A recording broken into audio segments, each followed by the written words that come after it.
La suite du Grand Direct sur i24 News, je reçois ce soir un historien d'art, écrivain. On ne va pas parler d'art avec lui, mais d'un pays qui lui est cher, le Maroc. Bonsoir à vous, Ralph Toledano.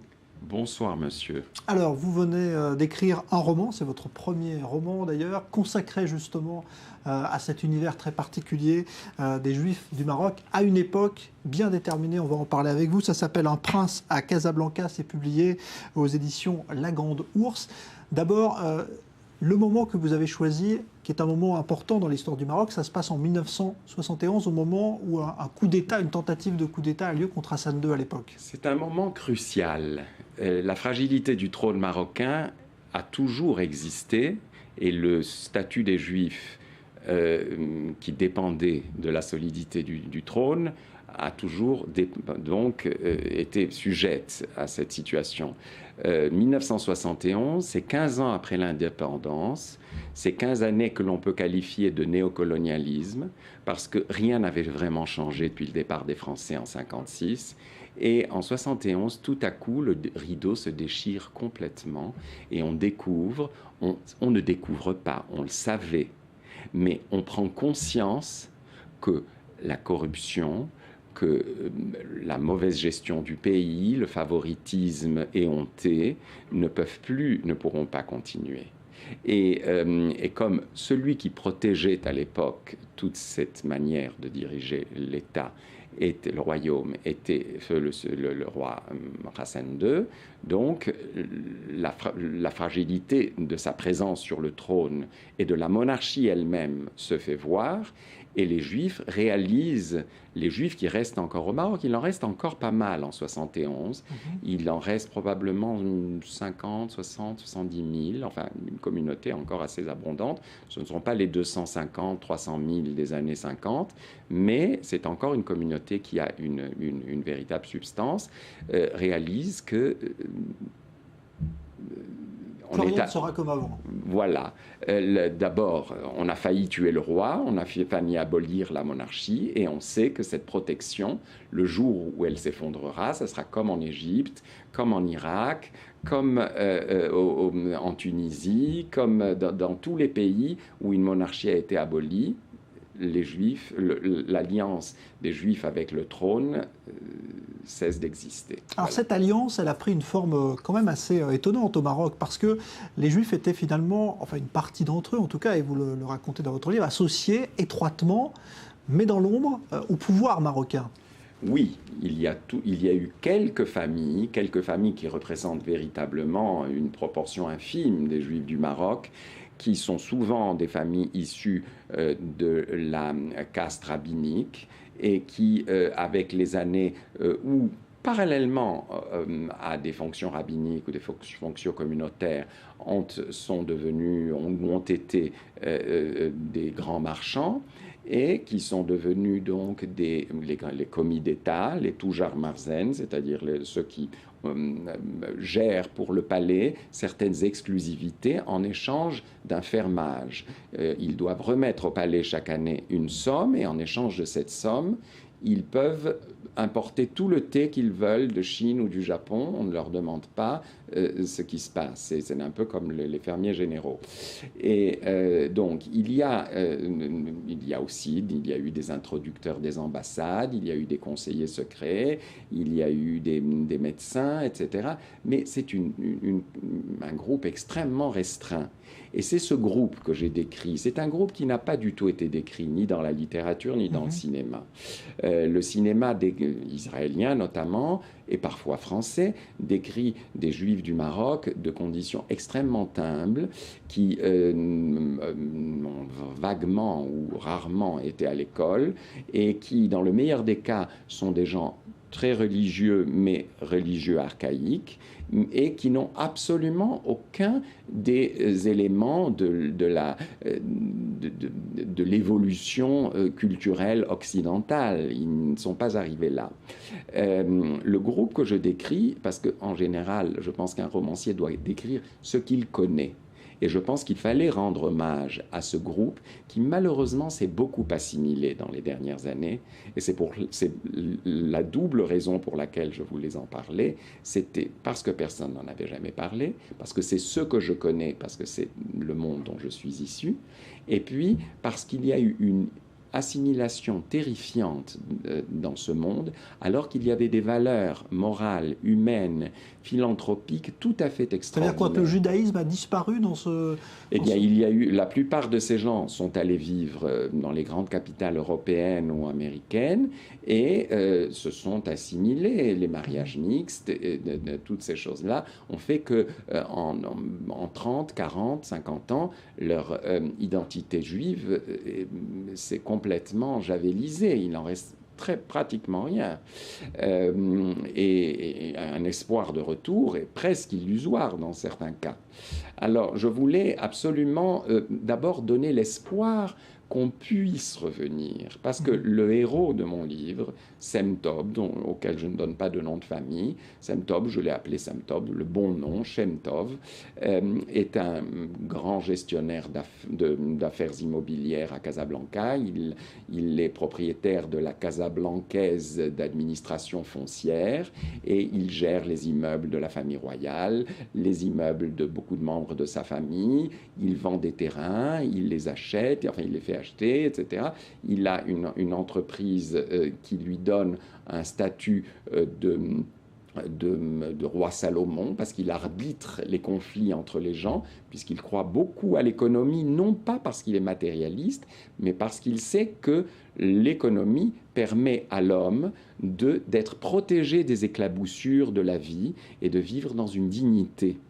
Donc cet homme, d'un côté, a cette profession, d'un autre côté, il est administrateur, président, mais d'une façon très impliquée, très active, de la majorité des institutions philanthropiques de Casablanca, l'OSE, l'œuvre de secours à l'enfance, les écoles, la goutte de lait, la maternelle, enfin toutes ces choses qui viennent au secours des gens démunis, qu'il faut aider à vivre, à vacciner, à envoyer à Paris aux frais de la communauté ou à ses propres frais, Sem Tov à Paris pour subir une opération qui ne peut pas être effectuée à Casablanca. Donc cet homme a pensé que la défense des pauvres, avec une immense dignité, un engagement extraordinaire, c'est son rôle et c'est sa justification dans le monde, et il a décidé de faire l'impasse de la foi. Simplement, il réalise en ayant fait l'impasse de la foi et en menant l'existence d'un homme presque un seigneur, disons, dans une merveilleuse maison, très gâté, avec tous les attributs de l'élégance, je ne dirais pas seulement européenne, oui, son décor est européen, mais c'est un mélange de cultures dans lequel il vit. Mais évidemment, son costume est européen, la maison est meublée d'une façon européenne, etc. Les menus le sont moins, probablement. Alors, Sem Tov va réaliser, au retour de cette fête d'anniversaire du roi, qui n'a pas débouché sur une révolution, bien heureusement, mais il ne le sait pas.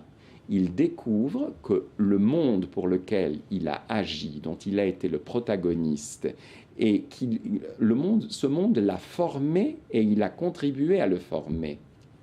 Donc il y a eu une interaction entre lui et ce monde franco-marocain, ce monde du colonialisme, qui sort du colonialisme et qui veut garder les vertus du colonialisme en récupérant les vertus du monde arabe et du monde judaïque, que ce monde risque de cesser d'exister.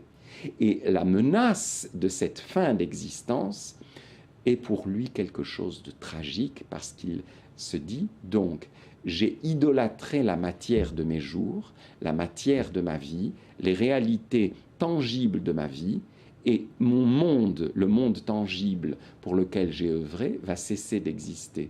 Que va-t-il rester?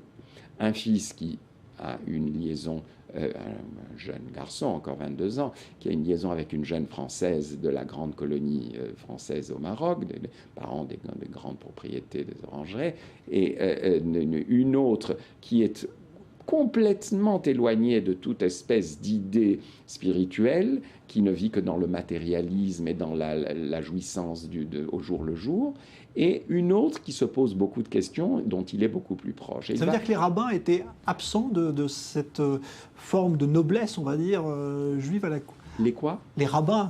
Les rabbins, dans ma génération, n'avaient plus beaucoup de présence.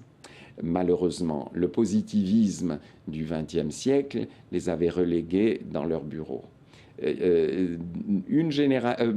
4 générations, 5 générations auparavant, jusqu'en 1860, les rabbins étaient encore des figures incontournables et c'était eux les princes de la communauté.